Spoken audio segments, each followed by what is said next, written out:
After several weeks of what many described as an emotional and exhausting journey, the sailors were given the approval on Monday by the government to dock at the Falmouth Pier in Trelawney.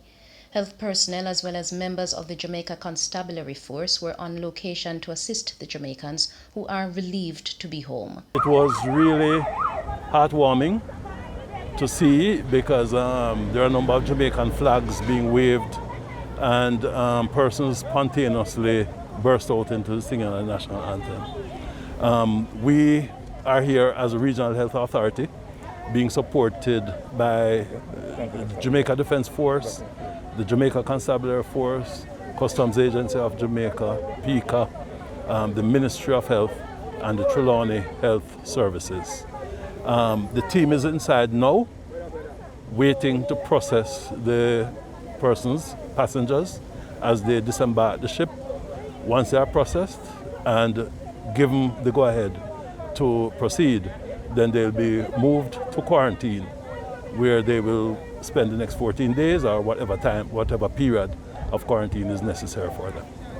Although the ship workers have docked at the pier, Prime Minister Andrew Holness on Monday explained they would not all be allowed to disembark Tuesday. The Ministry of Health and Wellness will create a sterile zone around the port to conduct testing.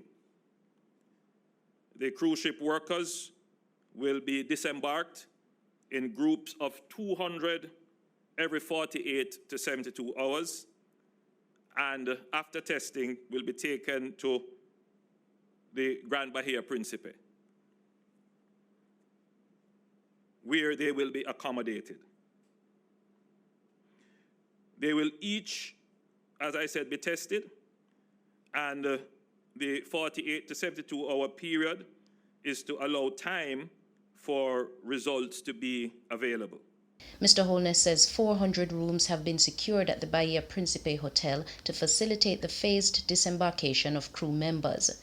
He says persons who test positive for COVID-19 will be isolated in government facilities, while those who are negative will be allowed to quarantine at home for 14 days. Persons whose tests are positive will be moved into a state quarantine facility until they recover.